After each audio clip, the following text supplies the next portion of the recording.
ہمارے اکابرین کی ایک بہت پرانی جماعت ہے۔ یوں کہہ لیجیے کہ ہندوستان میں ہمارے پاس اگر کوئی تحریکی جماعت ہے تو وہ جمعیت علماء ہند ہے، جس کا قیام 1919 میں ہوا۔ اس سے پہلے اگر ہم اپنے اکابرین کی تاریخ دیکھیں، جس کے طفیل ہیں یا جن کی جدوجہد سے جمعیت علماء ہند ہو، دارالعلوم دیوبند ہو، یا اسی طریقے سے اور ہمارے دینی تعلیمی ادارے ہوں، خانقاہی لائن کے ہمارے اکابرین ہوں، یا اسی طریقے سے اس ملک کی آزادی ہو، اگر اوپر جا کر ہم دیکھیں تو یہ حضرت شاہ ولی اللہ محدث دہلوی رحمۃ اللہ علیہ کی تحریک کا نتیجہ ہے۔ انگریز جب اس ملک میں آیا 1599 میں، اس کے بعد میں انہوں نے جو حرکتیں یہاں شروع کی اور جو ان کا اپنا منشا تھا اس کو آگے بڑھایا، تو اس وقت کے سب سے بڑے عالم دین حضرت شاہ ولی اللہ محدث دہلوی رحمۃ اللہ علیہ نے اس کو محسوس کیا۔ حضرت نے انگریز کی جو حرکتیں اس ملک میں ہو رہی تھی، جو تجارت کی نیت سے اس ملک میں آئے تھے، ان کو محسوس کر کے وقت کے حکمرانوں کو جگانے کی کوشش کی۔ بہرحال ان کی سازشیں آگے بڑھتی رہی، نتیجہ یہ ہوا کہ حضرت شاہ ولی اللہ محدث دہلوی رحمۃ اللہ علیہ اس دنیا سے پردہ فرما گئے۔ لیکن آپ اس ہندوستان کے اندر کتابی شکل میں ایک انقلابی کتابیں ایسی لکھ کر جا چکے تھے جنہیں پڑھ کر لوگ پوری دنیا کے اندر اسلامی انحطاط، خلافتوں کا زوال، اسلامی حکومتوں کا خاتمہ جو ہو رہا تھا اس کو محسوس کر کے، اور تقریباً 1012 سال کا اسلامی دور کو سامنے رکھ کر ایک ایسا نصاب بنا کر اس دنیا میں خاص طور سے ہندوستان میں گئے، جسے پڑھ کر بعد میں اور پڑھا کر آپ کے شاگردوں نے اپنے اپنے ملکوں میں انقلاب پیدا کیا۔ ان میں سب سے بڑی کتاب حجت اللہ البالغہ ایک ایسی کتاب ہے جس کو دنیا کے دوسرے ممالک نے اپنے نصاب تعلیم میں داخل کر کر اپنے ملکوں میں انقلاب برپا کیا۔ بہرحال انگریز کی سازشیں آگے بڑھتی رہی، اور پھر 1803 میں مکمل اس ملک پر برٹش حکومت کا ایسٹ انڈیا کمپنی کا مکمل قبضہ ہو چکا۔ ٹیپو سلطان رحمۃ اللہ علیہ، جن کو 1799 میں شہید کیا جاتا، جن کی لاش اس انگریز نے کہا تھا کہ اب ہندوستان ہمارا ہے، اس کے بعد وہ دہلی پر انہوں نے قبضہ کیا۔ 1803 میں آ کر دہلی میں جب مکمل ہندوستان پر قبضہ ہو گیا تو 3 باتوں میں خلقت خدا کی، ملک بادشاہ کا، اور آج سے اس ملک میں حکم چلے گا ایسٹ انڈیا کمپنی۔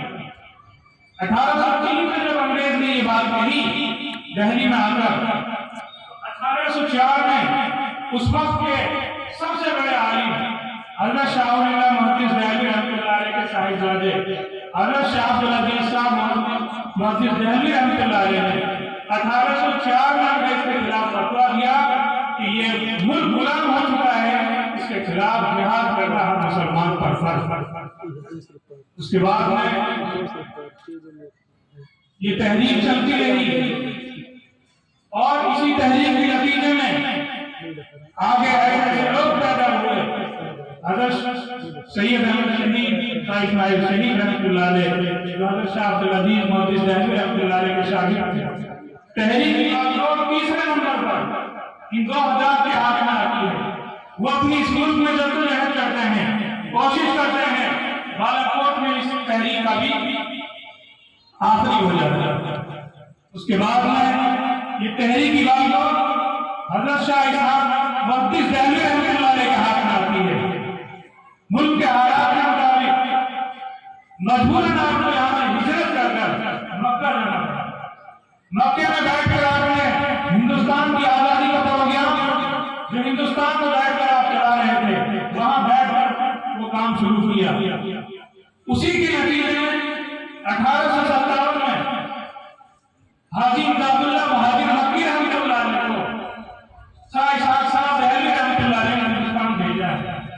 1857 کی جو جدوجہد ہے اس میں جو مشترکہ ایک جدوجہد ہے اس میں جو محاذ قائم ہوئے، اگرچہ ملکی سطح پر 1857 کی بات کو مغلیہ حکومت کے آخری بادشاہ بہادر شاہ ظفر کے ہاتھ میں تھی، لیکن اس کا آغاز میرٹھ سے ہوا۔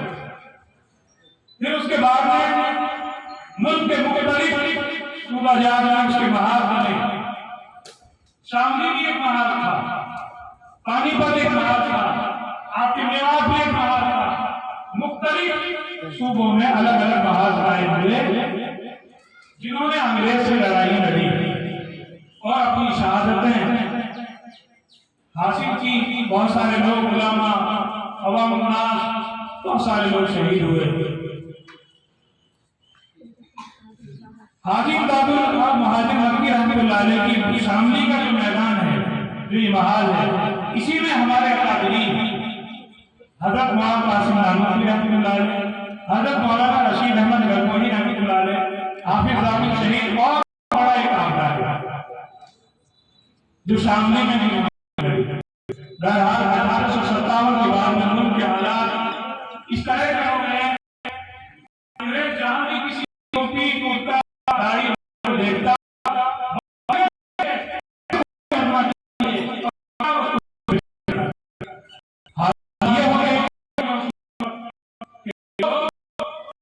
اگر کسی کا ہو جاتا جنازہ کو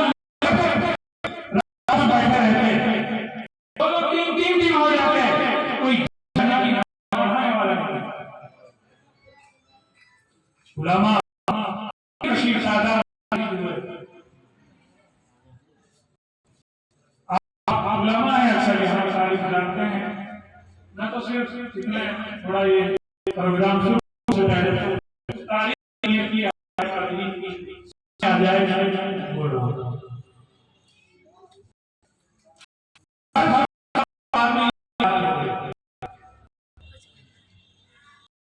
مجبوراً پھر ہمارے اکابرین نے سوچا کہ اب کیا کیا جائے اس میں، اسلام کو، مسلمانوں کو کے لیے کیا کیا جائے، اس میں کیا کیا۔ بہرحال مشورے ہوئے، روحانی سرشتوں نے مراقبے کیے، فکرمند لوگوں نے بیٹھکیں کی، اپنی مجلسیں قائم کی۔ آخر میں جب عام معافی کا اعلان ہوا تو جو لوگ روپوش تھے، ہمارے اکابرین جو روپوش ہو گئے تھے، وہ نکل کر باہر آئے۔ انہوں نے پھر یہ پروگرام بنایا اور یہ مشورہ ہوا کہ جو مرکزی جگہ ہماری علمی اعتبار سے پہلی تھی اس کو کہیں اور جگہ کیا جائے، کہیں اور بیٹھ کر کام کیا جائے۔ اب یہاں حالات سازگار نہیں ہے، اس لیے کہ 1866 یا 67 میں دارالدیوبند کا قیام ہوا۔ مقصد آزادی تھا، اس ملک کو انگریزوں سے کیسے آزاد کیا جائے، تعلیم کا ایک لباس تھا۔ بہرحال حضرت مولانا قاسم نانوتوی رحمۃ اللہ علیہ، حضرت مولانا رشید احمد گنگوہی رحمۃ اللہ علیہ کے تربیت یافتہ اور تحریکی معاملوں میں اپنا اول درجہ رکھنے والے حضرت شیخ الہند رحمۃ اللہ علیہ، جو دارالدیوبند کے سب سے پہلے طالب علم بھی ہیں۔ ریشمی اخبار کی تحریک سے آپ جانے جاتے ہیں دادا، یہ تحریک چلی، ملک کی آزادی کے پروگرام بنے۔ مختصر کر رہا ہوں، حضرت گرفتار ہوئے، خلافت عثمانیہ کا زوال ہو چکا، دنیا سے ان لوگوں کو جن میں خلافت کے تحت نظام تھا، اسلامی حکومت تھی، اسلامی نظام تھا، برطانیہ نے ان کو سب کو غلام بنا لیا اور اپنا ایک نظام قائم کر دیا، جسے آج دنیا اقوام متحدہ کی شکل میں ایک ڈھکوسلے کے نام سے جانتی ہے۔ دراصل برطانیہ کا ایک ڈھکوسلا ہے، من مرضی وہاں فیصلے ہوتے ہیں. اپنی غلامی میں دنیا کو جگڑنے کا ایک پروگرام ہے جو انہوں نے آپ سے پہلے بنایا. حضرت گرفتار ہوئے ہیں، آپ سب علماء کرتے ہیں. 1919 میں آپ کی رہائی ہوئی. جمعیت علماء ہند کا قیام 1919 میں ہوا. 1920 میں حضرت کا انتقال ہوا اور پھر بعد میں یہ جماعت اپنا کام کرتی رہی. یوں کہہ لیجیے پہلے ہی جتنی تحریکیں تھیں ہماری قابلیت کی ان سب کا ایک لقب لباس جمعیت علماء ہند ہے. بعد میں جمعیت علماء ہند کی جو قربانیاں ہیں آپ لوگ سنتے رہتے ہیں. سوشل میڈیا کا زمانہ ہے، ہر ایک کے پاس موبائل ہے، سنتے رہتے ہیں، دیکھتے رہتے ہیں. آج بھی ہمارے حضرت مولانا سید ارشد مدنی دامت برکاتہ عالیہ جو جمعیت علماء ہند کے صدر ہیں، امیر ہند ہیں، اس ملک میں جو آپ کام کر رہے ہیں وہ کسی سے ڈھکا چھپا نہیں. بہرحال اس جماعت کا ایک ضابطہ ہے، دستور ہے کہ ہر 2 سال بعد اس کی ممبر سازی ہوتی ہے. ممبر سازی میں ہر مسلمان مرد عورت جو بھی عالم والی ہے اس کو ممبر بنایا جاتا ہے. ممبر سازی کی جو تاریخ متعین کی جاتی ہے اس کے مکمل ہونے کے بعد میں انتخابات کا سلسلہ شروع ہوتا ہے. انتخابوں میں سب سے پہلے جو مقامی جمعیتیں ہوتی ہیں ان کا انتخاب ہوتا ہے.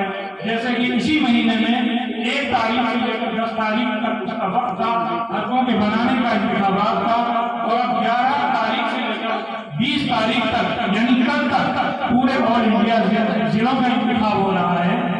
اسی کڑی کا نتیجہ ہے کہ آج آپ کے جمعیت علماء ضلع نور کا یہ انتخابی اجلاس ہے. اس میں آپ جتنے بھی ممبران مل کر اپنے حلقوں سے آئے ہیں، جو ضلع اور صوبے کے ممبر ہیں وہ اپنے عہدیدار منتخب کریں گے. عہدیداروں میں آپ کا ایک صدر ہوگا، 2 آپ کے نائب صدر ہوں گے، ایک ناظم اعلیٰ ہوگا، ناظم اعلیٰ کے پھر ناظم ہوں گے، ایک خادم ہوگا. صدر جو منتخب ہوگا وہ اپنی ایک عاملہ بنائے گا 11 آدمیوں کی، اور اسی مجلس میں 6 مشاہیر کا بھی انتخاب ہوگا جو ایسے لوگ ہوں گے جو عوامی دلچسپی رکھتے ہوں اور آپ کے کاندھے سے کاندھا ملا کر وہ چل سکتے ہوں. ان کا آپ 6 آدمیوں کا انتخاب کریں گے اور اس کے بعد میں مستقل آپ کے رکن بن جائیں گے. یہ اس طریقے سے یہ انتخابی عمل ہوگا. میں کیونکہ ترتیب یہ ہوگی ہے کہ ضلعوں کا انتخاب، حلقوں کا انتخاب ضلعوں کی نگرانی میں ہوتا ہے اور ضلعوں کا انتخاب صوبے کی نگرانی میں ہوتا ہے اور صوبوں کا انتخاب مرکزی نگرانی میں ہوتا ہے. آج ہمارے یہاں کے ضلع کا انتخاب ہے تو یہ صوبے کی نگرانی میں ہے. صوبے کی طرف سے جو نگراں یہاں بھیجے گئے ہیں وہ آپ کے سامنے ابھی آ جائیں گے. میں اب درخواست کروں گا کہ انتخابی عمل میں ایک نام سے تعداد تقریباً 10 بجے کا وقت تھا، 11 بجنے والے ہیں، آ ہی چکی ہے اور انتخابی عمل کو شروع کیا جائے. اس سے پہلے میں ایک درخواست کروں گا مدرسے کے جو ذمہ دار ہیں یا اساتذہ ہیں، برائے کرم عزیز طلباء کو یہاں سے آپ دوسری جگہ بٹھا دیں. اس مجلس میں نہ بیٹھیں کیونکہ یہ ضابطہ کے خلاف ہے. جاؤ